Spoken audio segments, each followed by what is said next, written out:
Es un gusto poder saludarles y darles la bienvenida a una edición más de Una Voz en el Desierto. Hoy es día 30 de noviembre y quiero referirme al tema de hoy bajo el título Con el grito de libertad. Ustedes han visto las manifestaciones que se han producido ya varios días, aunque el régimen ha logrado aplacarlas por medio del uso del temor, del miedo, de la represión, de la violencia, de las armas. Esto es lo que está sucediendo en China.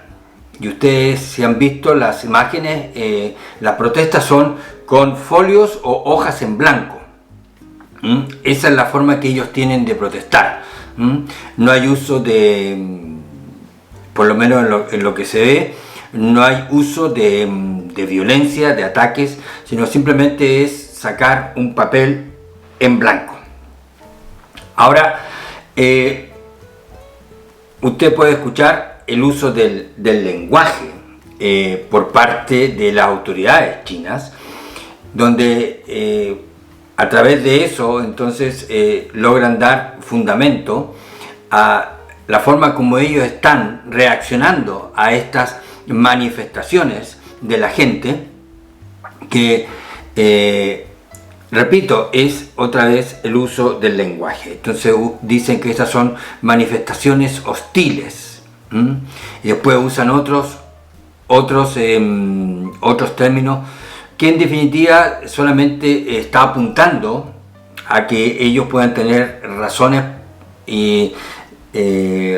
para justificar la manera como ellos están, insisto, reaccionando para aplacar definitivamente estas protestas.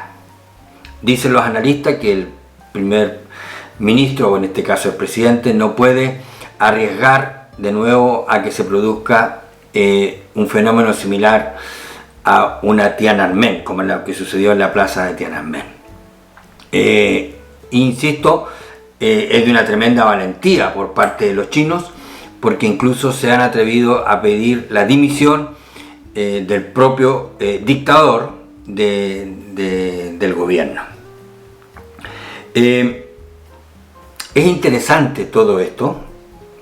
Vamos a llegar al punto bíblico, o si ustedes quieren, vamos a hacer un poquito de antropología bíblica en un ratito más.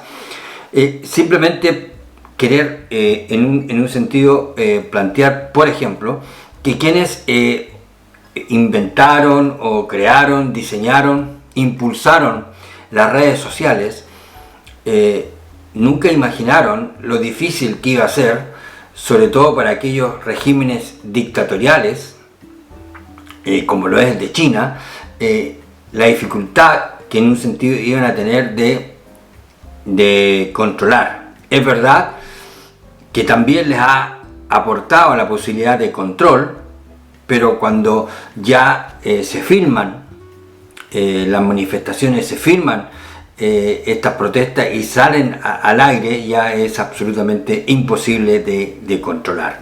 O sea, tiene el cara y sello. Por un lado, por supuesto, también le ha permitido el tema del control por medio de los móviles, por ejemplo, y hablaba con un amigo acá en Suiza hace un par de años atrás, y él me decía que estaba siguiendo todo el sistema chino, cómo ellos estaban implementando esos mecanismos para poder controlar a la población china, con más de 1.500 millones de personas, y cómo estaban usando sistemas, sobre todo el uso de los dispositivos móviles, para controlar qué es lo que hacen y cuáles son los movimientos de los ciudadanos chinos. Y él creía que ese es el modelo que se viene y se va a implementar en todo el mundo. Es cierto que ya hoy día puede ser controlado mucho en nuestros movimientos, y yo conozco gente acá que ha decidido no tener celular precisamente por eso, no tener un móvil, para evitar ser seguido y ser controlado. Sí, yo nos hemos encontrado muchas veces y nos reímos con mi señora, porque depende del lugar donde estamos, nos dice: usted está a tantos kilómetros de su casa, por ejemplo, o nos sugiere un restaurante más cercano, de acuerdo también a aquellas preferencias que ellos tienen grabadas por los restaurantes que hemos visitado en otros momentos. Entonces forman ellos un patrón y se meten y van sugiriendo. O sea, efectivamente existe hoy día un control de ese tipo. Y por supuesto están saliendo, sobre todo las democracias, todas iniciativas. Incluso ya Facebook tiene que pagar una gruesa cantidad de dinero, entiendo que en un país escandinavo, producto de este mismo ejercicio, de ir controlando los movimientos de la gente, de los datos de la gente y compartiéndolo y de alguna manera informando sistemas que permiten sobre todo el tema comercial. Pero cuando yo le escuché eso a este hombre, este amigo, yo tenía que discrepar, porque yo decía, en algún momento, este grito de libertad, aunque mejor dicho yo puedo decir que el ser humano nace condenado a la libertad, eso lo dijo Jean-Paul Sartre, pero la Biblia está claramente establecido. Entonces ese deseo de ser libre, ese deseo de la autodeterminación, está tan impregnado en la naturaleza humana que yo le decía, creo que no va a resultar en todo lo que ellos quieran. Y de hecho aquí tenemos entonces por estos días esta exhibición mundial a través de las redes sociales de lo que está pasando en China, que surgió por una forma de protestar contra las restricciones, contra la pandemia del coronavirus, pero ya entonces se extendió pidiendo libertad. Esa es la palabra que surge, libertad. Y después la dimisión del propio presidente o el propio dictador de China, cosa que está sucediendo más o menos similar en Irán, por ejemplo, que es otra dictadura. O sea, están las dictaduras políticas o ideológicas o están las dictaduras religiosas.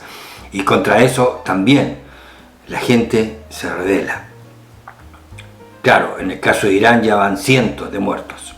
Incluso la sobrina del líder máximo de Irán, del ayatolá, la sobrina ha levantado su voz en protesta en contra de todo ese sistema. Y aquí llegamos a un punto de lo que yo les dije hace un ratito de la antropología bíblica. Porque la palabra de Dios nos describe cómo hemos sido creados, cómo funciona nuestra estructura interna y finalmente cómo es la naturaleza humana, si ese es el punto. Dios nos hizo libres, y a tal punto que le dio al hombre la facultad de elegir incluso en contra de él como creador, como desgraciadamente sucedió. Pero Dios, insisto, al crear al hombre, lo creó libre. Ese fue su diseño original. Claro, con la desobediencia, con la irrupción del pecado, con el advenimiento de la caída del hombre, por supuesto que todo eso fue dañado. El plan original de Dios fue dañado. El hombre fue dañado estructuralmente. Pero aún así quedan esos atisbos, quedan esos sucedáneos con el cual fuimos todos creados, y que es amar la libertad. Entonces, aquel sistema que ignore esa capacidad intrínseca, o mejor dicho, esa inclinación, eso quiero decir, esa inclinación intrínseca de cada ser humano, va a fracasar. No va a resultar. Porque el hombre, insisto, ama la libertad, la desea, la busca, la exige. Aquí en Europa tenemos que reconocer, por ejemplo, cuánta dificultad tuvieron los gobiernos en manejar todo este tema de la pandemia, porque la gente no estuvo dispuesto a ceder así como así nomás sus maniobras de libertad, sus espacios de libertad. Y finalmente, por ejemplo, acá en Suiza, pasado un año, cerca del año, ya se levantaron todas las restricciones. Ya no existen restricciones, porque la gente no está dispuesta a renunciar a la libertad. Ahora, este modelo, insisto, este modelo va aparejado con la libre determinación, va aparejado con las democracias, ha hecho que estos países que viven bajo ese sistema también levanten su voz y ejerzan presión contra China, por supuesto, contra Irán, y todas las organizaciones que de alguna manera velan porque los derechos, porque las libertades sean respetadas, están haciendo su presión. Perdón, algunos dirán, están aprovechando este momento, esta coyuntura. Pero yo simplemente quiero decir que la Biblia nos enseña cómo funciona la vida y la Biblia nos permite entender cómo debe ser construida una sociedad que pueda desarrollarse, pueda crecer. Creo que cuando Dios creó al hombre y en ese estado de perfección, ese es el patrón, ese es el máximo de la civilización que nunca vamos a conseguir. Pero ese es el estándar. La libertad, la libre determinación. Ahora, lo que es propio de la naturaleza humana también es el pecado. Son estas dos cosas que hacen muchas veces la cuestión insostenible o presenta tremendos dramas a la hora de establecer normas para el desarrollo de una comunidad. Y las autoridades, y sobre todo las autoridades judiciales, tienen que tener tal capacidad para redactar las leyes donde se vayan conjugando, desgraciadamente, o se vayan de alguna manera manejando, más que conjugar, manejando estas dos nomás características propias de la naturaleza humana. Por un lado, el amor a la libertad, pero por otro lado, sin olvidar que el hombre es pecador por naturaleza y que esos reclamos de libertad o de derecho, en el fondo, va a tener la inclinación de también de satisfacer sus propios apetitos y esa inclinación del pecado. Por eso el trabajo no es simple. Pero insisto, esas verdades, esos conceptos que tenemos en la palabra de Dios son los que tienen que permitirnos construir sistemas que empujen hacia adelante, que permitan desarrollar a las sociedades. Usted se da cuenta, no es simple, para nada, pero está el estándar y está aquí en la palabra de Dios. Y cuando las autoridades ignoran estas dos cosas nomás, la inclinación a la libertad y la naturaleza pecaminosa del ser humano, cuando ignoran eso y pretenden construir sistemas que de alguna manera bypassean estas dos grandes verdades, téngalo por seguro, esa sociedad va al fracaso. Va al fracaso. Ahora, en los sistemas dictatoriales, como los que estamos viendo, los religiosos o los ideológicos, yo simplemente me pregunto, ¿qué maravilla es esa? De tener que usar las amenazas. Usted sabe de las manifestaciones de protesta que hicieron los jugadores de fútbol de Irán.